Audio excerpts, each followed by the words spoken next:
여러분 한 주간도 건강하셨습니까? 자, 오늘은 열왕기 이제 마지막 시간으로요. 오늘도 세 가지 질문에 대해서 함께 이야기 나누도록 하겠습니다. 자, 먼저 첫 번째 질문은요. 열왕기상 22장 22절을 보면 거짓말을 믿게 하는 영이 나옵니다. 어떻게 하나님께서 거짓말을 믿게 하는 영을 보내실 수 있는지 조금 이해가 안 됩니다. 본문 말씀에 대한 설명 부탁드립니다. 라고 질문 주셨습니다. 자, 먼저 열왕기상 22장 22절을 함께 보도록 하겠습니다. 여호와께서 그에게 이르시되 어떻게 하겠느냐 이르되 내가 나가서 거짓말하는 영이 되어 그의 모든 선지자들의 입에 있겠나이다.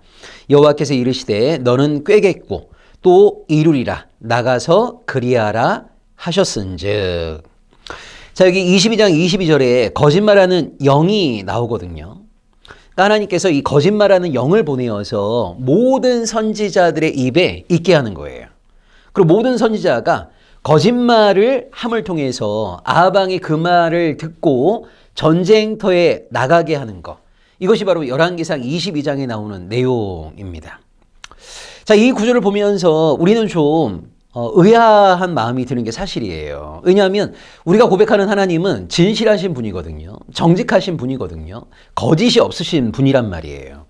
근데 어떻게 진실하신 하나님께서 거짓말하는 영을 보내어서 사람들로 하여금 그 거짓말하는 영의 말을 믿게 할 수 있는가? 하나님은 진실한 말만 우리에게 주셔야 되는 거 아닌가? 정직한 말만 주셔야 되는 거 아닌가?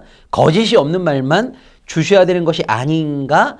라는 생각을 하기 쉽단 말이에요. 그래서 많은 신앙인들에게 이 열왕기상 22장 22절의 말씀은 걸림돌이 돼요. 그러니까 진실하시고 정직하시고 거짓이 없으신 하나님께서 이 거짓말하는 영을 보내어서 거짓말을 믿게 만들고 그 거짓말에 의지해서 전쟁터에 나가서 죽게 되는, 얼마나 비극적입니까? 그래서 이 문제에 대해서 우리가 좀 살펴보는 것이 필요합니다.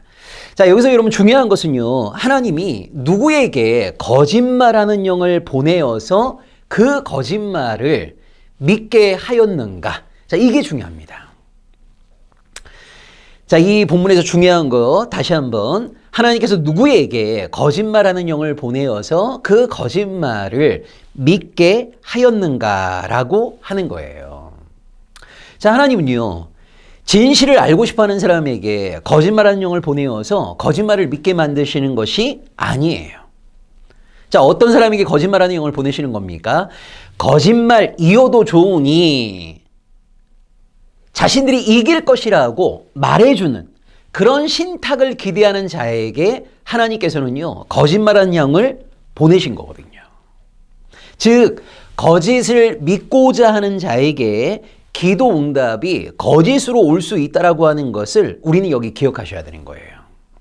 그러니까 하나님께서 거짓말하는 영을 누구에게 보내신 겁니까? 거짓말이어도 좋으니 우리가 전쟁에 나가게 되면 이길 것이다 라고 말해주는 그런 신탁을 기대하는 사람들에게 그들이 원하는 신탁을 보내준 거거든요. 근데 사실은 승리하지 못합니다. 이기지 못합니다. 근데 사람들은 뭐를 기대합니까? 전쟁에 나가기만 하면 이길 수 있다라고 하는 신탁을 기대한단 말이에요. 거짓말이어도 좋으니 내가 듣고 싶은 신탁의 내용이 있는 거예요. 그렇게 듣기를 원하는 사람들에게 하나님께서는 거짓말하는 영을 보내왔고요. 그들이 듣기 원하는 거짓말을 듣게 만드시는 거예요. 이것이 바로 열왕기상 22장의 핵심적인 내용입니다. 그래서 여러분, 이 열왕기상 22장 22절과 관련해서 우리가 또 살펴봐야 될 말씀이 하나 있는데, 그것이 바로 시편 18편 25, 26절의 말씀입니다. 자비로운 자에게는 주의 자비로우심을 나타내시며 완전한 자에게는 주의 완전하심을 보이시며 깨끗한 자에게는 주의 깨끗하심을 보이시며 사악한 자에게는 주의 거스리심을 보이시리니. 자, 여러분, 시편 18편 25, 26절을 보시게 되면요, 우리가 어떤 자세와 태도로 하나님을 만나고자 하는가에 따라서 하나님께서 우리를 그렇게 만나 주신다는 거예요. 여기 나오는 것처럼 사악한 자에게는요, 주의 거스르심을 보이세요. 완전한 자에게는 주의 완전하심을 보이시고 깨끗한 자에게는 주의 깨끗하심을 보이시고. 자, 이 말씀의 근거에서 유대교에서는요, 악신을 받아들일 만한 사람에게 하나님께서 악신을 보내신다라고 하는 사고가 만들어지게 됩니다. 그러니까 하나님을 정직하게 만나고 싶어하는 사람에게는 하나님을 정직하게 만나주시고, 하나님 앞에서 깨끗하게 살기를 원하는 사람들에게는요, 하나님은 깨끗하심으로 만나주시는 거예요. 그런데 사악한 마음으로, 옳지 못한 마음으로, 거짓된 마음으로 하나님을 만나고자 하는 사람에게는요, 하나님이 그렇게 만나고자 하는 사람의 마음처럼 만나 주신다는 거예요. 그러니까 우리가 기억해야 될 것은 뭡니까? 아까 유대교가 만들어낸 사고처럼 하나님이 누구에게 악신을 보내시는 겁니까? 악신을 받아들일 만한 사람에게 악신을 보내신다는 거예요. 착한 사람에게 악신을 보내갖고 악하게 만드는 것이 아니라 악신을 받아들일 만한 자에게 하나님이 악신이 들어가도록 내버려 두신다. 그래서 여러분 중요한 것은 뭐냐면 그 전제가 중요한 겁니다. 그러니까 나에게 조금 부담스럽다 하더라도, 감당하기 어렵다 하더라도 하나님의 참된 계시를 알기 원하는 자들에게는요, 하나님이 참된 계시로 만나 주시는 거예요.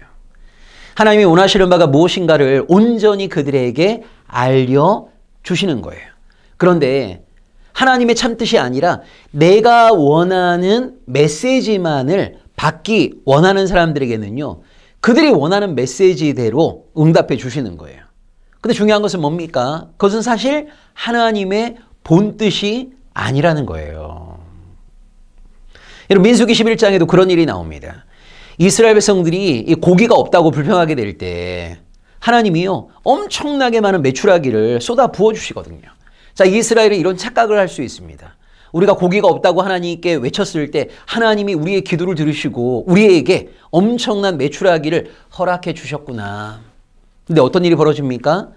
이것은 이스라엘 백성들의 간구함에 대한 응답이 아니고요, 그들이 하나님이 주시는 일용할 양식에 감사하지 아니하고 얼마나 탐욕스러웠는지 그것을 보여주는 상교육의 현장이 돼버리거든요. 그래서 이 고기를 씹기도 전에 하나님이 이스라엘 백성을 심판하시잖아요. 그래서 때로는 우리가 기억해야 될 것이 뭐냐면, 내가 하나님께 A를 구했는데 그 A가 이루어졌다라고 하는 것을 보면서 하나님이 우리에게 응답해 주셨구나, 이렇게 생각하시면 안 돼요. 우리가 하나님의 참된 계시를 알기를 원할 때는 하나님께서 우리에게 참된 계시로 응답해 주시는 것이고, 하나님의 참된 뜻보다는 내가 원하는 것을 응답하기 원할 때는요, 내가 원하는 대로 하나님이 응답해 주세요. 그런데 중요한 것은 그것은 하나님의 본뜻이 아니라는 거예요. 그가 원하였기 때문에 그에게 그것을 주시는 거예요. 그것이 바로 열왕기상 22장 22절에 나오는 거짓말하는 영인 겁니다. 중요한 핵심은 뭡니까? 우리가 어떠한 마음으로 하나님과 만나고자 하는가라고 하는 것이 너무 중요하다. 자, 두 번째 질문 보겠습니다. 남북 분열 왕국 시기에 남유다와 북이스라엘의 관계 전환에 대해서 알고 싶습니다. 라고 질문 주셨습니다. 자, 사울, 다윗, 솔로몬 때까지는요, 통일 이스라엘이었죠. 근데 솔로몬이 죽은 다음에 통일 이스라엘이 남유다와 북이스라엘로 분열되게 됩니다. 자, 남유다와 북이스라엘로 분열된 다음에요, 남북 왕국 사이에는요, 크게 4번에 걸쳐 갖고 관계 전환이 일어나게 됩니다. 첫 번째가요, 남북 전쟁기였고요. 두 번째는 종속기입니다. 세 번째는 단절기이고요. 네 번째는 통일기입니다. 자, 남북 분열 왕국 이후에 4번의 관계 전환이 일어나게 되는데, 첫 번째는 전쟁기, 두 번째는 종속기, 세 번째는 단절기, 네 번째는 통일기입니다. 자, 첫 번째는요, 남북 전쟁기였어요. 여러분 생각해 보세요.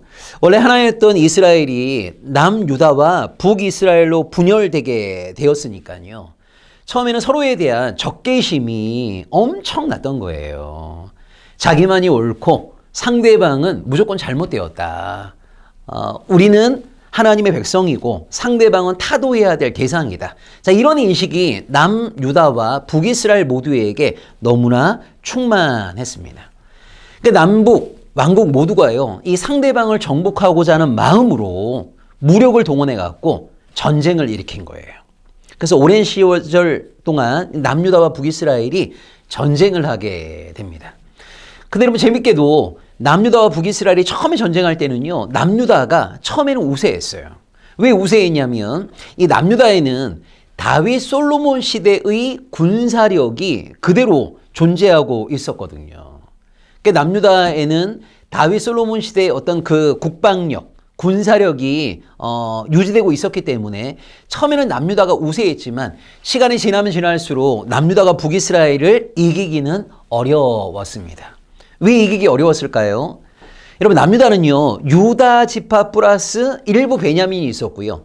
북이스라엘은 10지파 플러스 일부 베냐민이 있었던 거예요. 우리가 알다시피 여호수아서에서 이스라엘이 가나안 땅에 정착할 때 지파별로 땅을 분배받지 않습니까? 그러니까 유다 지파와 일부 베냐민이 있었던 남유다하고 10지파와 일부 베냐민이 있었던 북이스라엘하고 영토가 비교가 안 돼요. 인구수가 비교가 안 돼요. 경제력 비교가 안 돼요.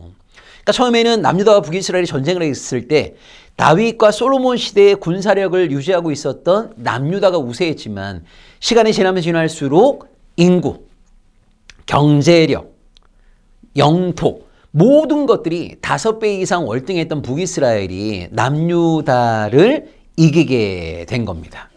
그러니까 전쟁이 지속되면 지속될수록 남유다는 북이스라엘에 밀리게 되었고 그 결과 남유다가 북이스라엘의 종속이 되게 된 거예요. 자, 그러면 자연스럽게 남북 전쟁기에서 종속기로 전환하게 됩니다. 자, 여기 남유다가 북이스라엘이 종속되었다는 말은요, 남유다가 북이스라엘을 큰 형님처럼 섬기게 되었다라고 하는 겁니다. 자, 이때 북이스라엘이 가장 강력했던 오므리 왕조예요. 자, 남유다의 왕은 누굽니까? 여호사밧입니다.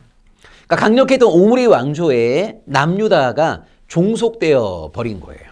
그러니까 종속되었다는 말은 뭐냐면 북이스라엘이 하자는 대로 남유다는 끌려다닐 수밖에 없는 거죠.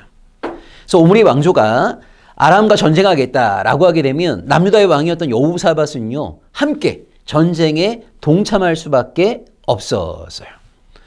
그리고 남유다의 여호사밧 왕은요, 이 북이스라엘에 종속된 결과 자신의 아들이었던 여호람의 아내로 오므리의 딸이었던 아달랴를 데려오게 됩니다.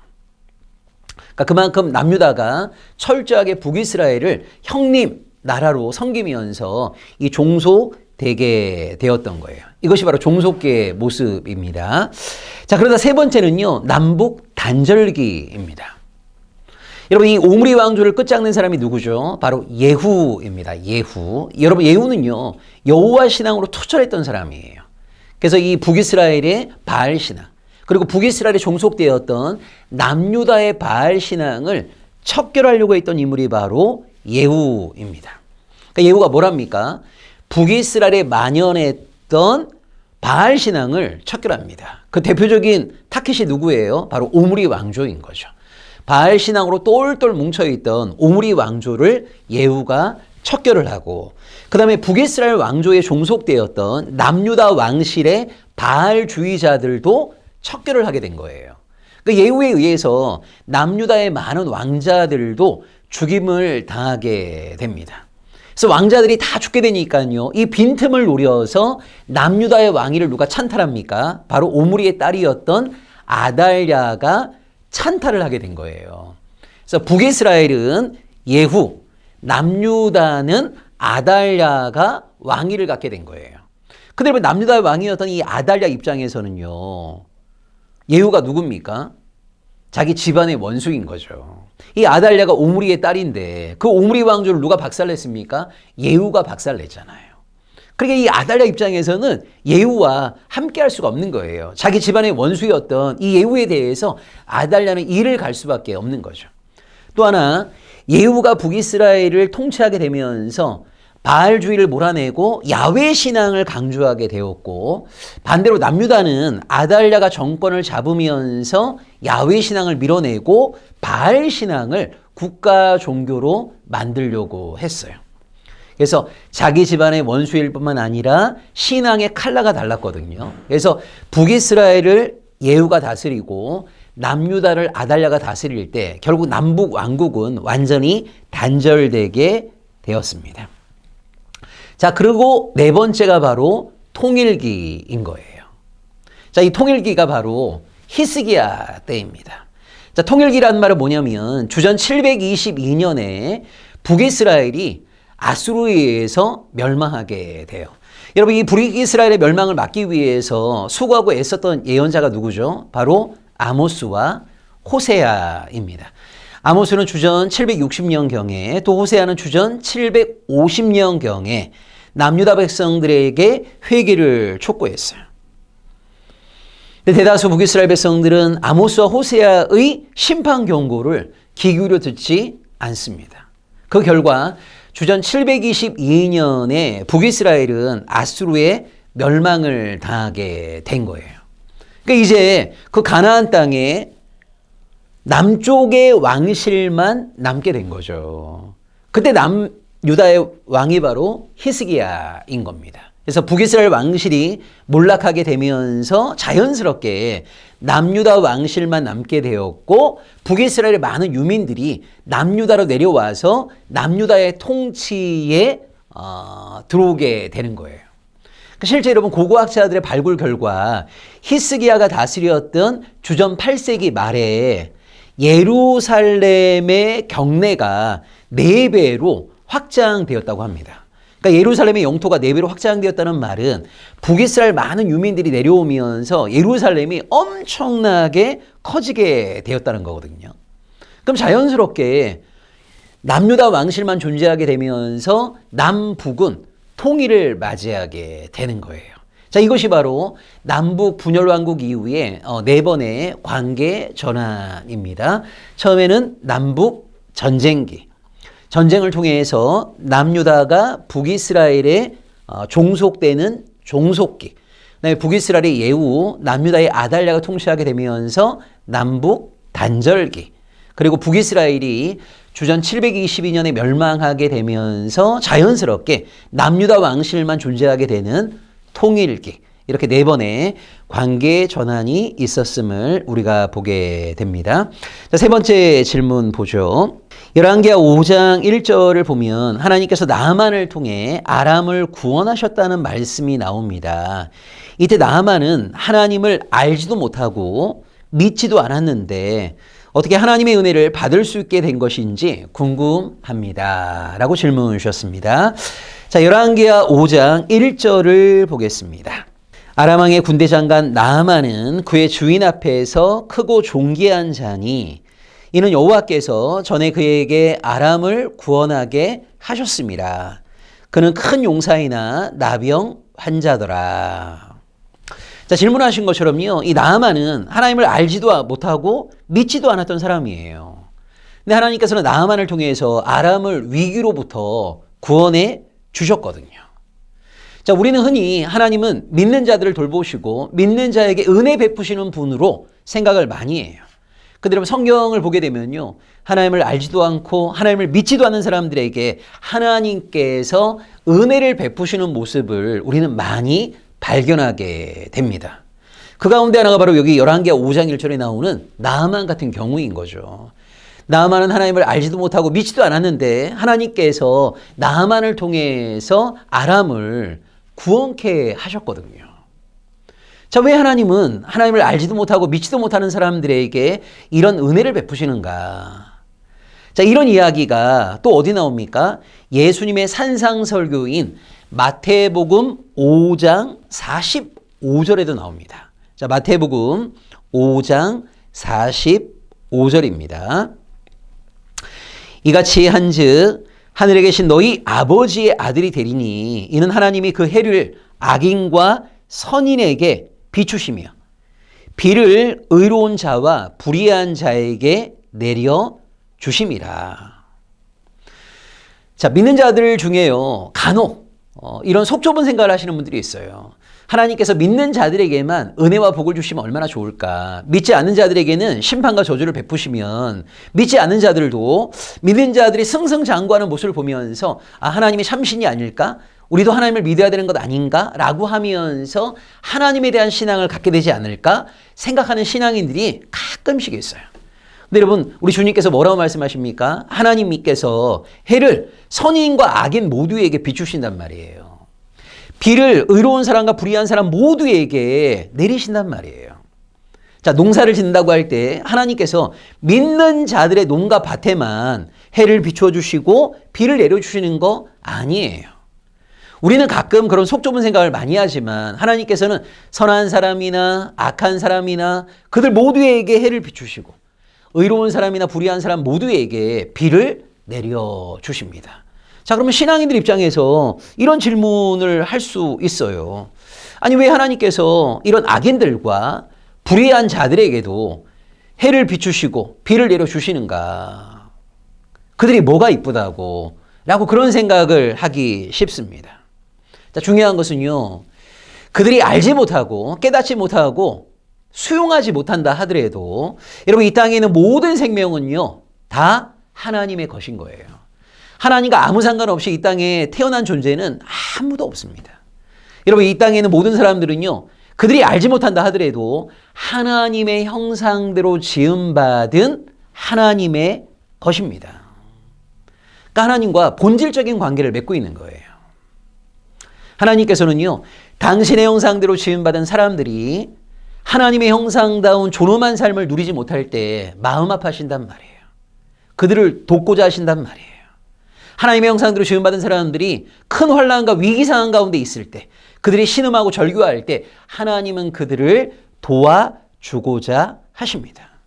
그래서 열왕기하 5장 1절이 말하는 것처럼 하나님의 형상대로 지음받은 아람 사람들이 큰 위기 가운데 있을 때 하나님께서는 나아만을 통해서 그 아람 사람들을 구원해 주셨던 거예요. 자, 이처럼 하나님을 알지도 못하고 하나님을 믿지도 못하지만 자기도 모르는 사이에 하나님의 도구로 쓰임받는 사람들의 이야기가 성경에는 자주 등장합니다. 그 대표적인 사람이 열왕기하 5장 1절에 나오는 나아만이고요. 또 느부갓네살, 그 다음에 고레스, 이런 사람들도요, 하나님을 알지도 못하고 믿지도 못했지만 자기도 모르는 사이에 하나님의 은혜의 수혜자, 하나님의 은혜의 통로, 하나님의 도구로 쓰임받았던 것을 우리는 성경을 통해서 알 수가 있어요. 자, 예레미야 43장 10절을 함께 보겠습니다. 그리고 너는 그들에게 말하기를 만군의 여호와 이스라엘의 하나님께서 이와 같이 말씀하시되 보라, 내가 내 종 바벨론의 느부갓네살 왕을 불러오리니 그가 그의 왕자를 내가 감추게 한 이 돌들 위에 놓고 또 그 화려한 큰 장막을 그 위에 치리라. 자, 느부갓네살은요, 하나님을 알지도 못하고 하나님을 믿지도 않았던 사람이에요. 자, 근데 하나님께서는요, 느부갓네살을 사용하셔서 남유다를 치십니다. 그리고 하나님의 도구로 사용되었던 느부갓네살을 뭐라고 말씀하십니까? 내 종이라고 말씀하신단 말이에요. 자, 이번에는 이사야 44장 28절을 보겠습니다. 고레스에 대하여는 이르기를 내 목자라, 그가 나의 모든 기쁨을 성취하리라 하며 예루살렘에 대하여는 이르기를 중건되리라 하며 성전에 대하여는 내 기초가 놓여지리라 하는 자니라. 자, 하나님께서 이사야 44장 28절에서 고레스를 뭐라고 말씀하시냐면요, 내 목자라고 말씀하세요. 그리고 그가 하나님의 모든 기쁨을 성취할 것이라고 말씀하십니다. 하나님을 알지도 못하고 믿지도 않는 고레스를 하나님의 목자라고 말씀하시고 하나님의 모든 기쁨을 성취할 거라고 말씀하신단 말이에요. 또한 이사야 45장 1절을 보세요. 여호와께서 그의 기름 부음을 받은 고레스에게 이같이 말씀하시되 내가 그의 오른손을 붙들고 그 앞에 열국을 항복하게 하며 내가 왕들의 허리를 풀어 그 앞에 문들을 열고 성문들이 닫히지 못하게 하리라. 여러분 이사야 45장 1절에서 고레스를 수식하는 말이 뭐죠? 하나님의 기름 부음을 받은 자라는 말이에요. 여기 하나님의 기름 부음 받은 자, 이게 히브리어로 뭡니까? 바로 메시아라는 말이에요. 메시아. 그러니까 하나님께서는 이 고레스를 메시아로 사용하신 거예요. 기름 부셔갖고요, 하나님의 일을 행하도록 하신 거란 말이에요. 자, 이때 고레스가 하나님을 믿었던 사람입니까? 하나님을 경외했던 사람입니까? 전혀 그렇지 않습니다. 이사야 45장 4절을 보겠습니다. 내가 나의 종 야곱, 내가 택한 자 이스라엘을 위하여 내 이름을 불러 너는 나를 알지 못하였을지라도 내게 칭호를 주었노라. 자, 4절에 뭐라고 말씀하십니까? 고레스는 하나님을요, 전혀 알지 못했어요. 근데 하나님께서는 고레스를 사용하셔서 당신의 일을 행하게 하시거든요. 그러니까 자기가 알지도 못하는 가운데 하나님의 도구로서, 하나님의 은혜의 수혜자로서 하나님이 원하시는 바를 행하기도 한단 말이에요. 그런 대표적인 인물이 누구였습니까? 나아만, 느부갓네살, 고레스 같은 인물인 거예요. 그래서 우리가 성경에 나와 있는 이런 인물들을 통해서 우리는 이순신 장군 같은 분들의 일들을 신앙적으로 이해할 수 있는 실마리를 얻을 수 있는 거예요. 여러분, 이순신 장군은요, 하나님을 알지도 못하고 하나님을 경외하지도 못한 인물이에요. 근데 우리는 신앙 안에서 어떤 고백을 할 수 있는 겁니까? 우리 민족이 일본의 침략으로 인해서 풍전등화의 위기 상황 가운데 처해 있을 때 하나님께서는 이순신 장군을 통하여서 우리 민족을 구원해 주셨다. 자, 이것이 바로 열왕기하 5장 1절 같은 말씀이 되는 거죠. 자, 오늘 세 가지 질문에 대해서 함께 이야기 나누어 봤습니다. 첫 번째는 열왕기상 22장 22절에 나오는 것처럼 이 거짓말하는 영을 어떻게 하나님께서 보내실 수 있는가라고 했을 때 참되고 정직하고 진실한 하나님의 말씀을 듣고자 하는 자에게 거짓말하는 영을 보낸 것이 아니라 거짓말이려도 좋으니 그걸 듣기 원하는 자에게 하나님께서는 그들이 듣기 원하는 것으로 응답해 주신다. 그래서 우리가 하나님과의 관계에서 정말 중요한 것은 비록 나에게 부담스럽다 하더라도 하나님의 참된 계시의 말씀을 듣고자 하는 마음을 갖는 것이 너무나 중요하다. 특별히 시편 18편 25절 26절의 말씀을 우리가 함께 살펴보았습니다. 자, 두 번째 질문은요, 남북 분열 왕국 시기에 남유다와 북이스라엘의 관계 전환에 대한 이야기를 보았는데요. 그게 네 번의 관계 전환이 있었다. 처음에는 하나였던 이스라엘이 두 개로 분열되면서 서로를 악마화하면서 처음에는 전쟁을 하게 되었고, 이 전쟁의 초기에는 남유다가 유리했지만 시간이 지나면 지날수록 모든 것에서 월등했던 북이스라엘이 남유다를 압도하게 돼요. 그래서 남유다가 북이스라엘의 종속이 되게 됩니다. 이때 북이스라엘의 왕조가 바로 오므리 왕조였습니다. 그래서 남유다가 북이스라엘을 오랜 세월 동안 형님처럼 섬기게 되었고요. 자, 그러다가 이 북이스라엘의 예후가 등장하게 되면서 바알 신앙을 척결하고 야훼 신앙을 다시 강조하게 되었고, 남유다는 예후가 남유다의 왕자들을 죽인 틈을 이용해서 오므리의 딸이었던 아달랴가 정권을 획득하게 돼요. 그래서 아달랴 입장에서는 예후가 자기 집안의 원수였거든요. 그래서 아달랴와 예후가 통치하게 되었을 때 남북 왕국은 단절되게 됩니다.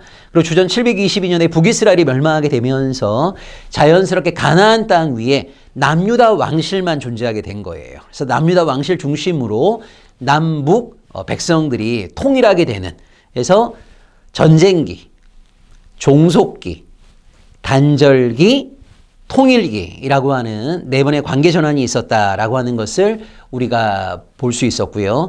세 번째는 열왕기하 5장 1절에 나오는 나아만의 이야기를 보면서 하나님을 알지도 못하고 믿지도 않았던 사람들이 자기도 모르는 사이에 하나님의 도구로 쓰임받기도 하고 하나님의 은혜의 통로, 수혜자가 되기도 하였다. 그 대표적인 인물이 누구였습니까? 바로 나아만. 그 다음에 예레미야 43장 10절에 하나님의 종으로 일컬어졌던 느부갓네살, 또 이사야 44장 28절과 45장 1절에서 하나님의 목자, 또 하나님의 메시아로 일컬어졌던 고레스. 근데 나아만, 느부갓네살, 고레스 모두가 하나님을 알지도 경이하지도 않았던 사람들이지만 하나님에 의해서 하나님의 도구로 쓰임받았던 것을 우리가 보게 된다. 그러면서 우리의 역사 가운데 우리 민족이 위기상황 가운데 있을 때 하나님께서 우리를 어떻게 도와주셨는가라고 하는 것을 신앙의 맥락 안에서 우리도 고백할 수 있다라고 하는 이야기까지 오늘 3개의 질문에 대해서 함께 이야기를 나누었습니다. 자, 이렇게 여러분 5번의 시간을 통해서 우리가 열왕기를 마무리했고요. 다음 주부터는 우리가 역대기에 대해서 또 백문백답을 이어가도록 하겠습니다. 여러분 이번 한 주간도 하나님과 동행하시면서 날마다 승리하는 하루하루 되시길 바랍니다. 고맙습니다.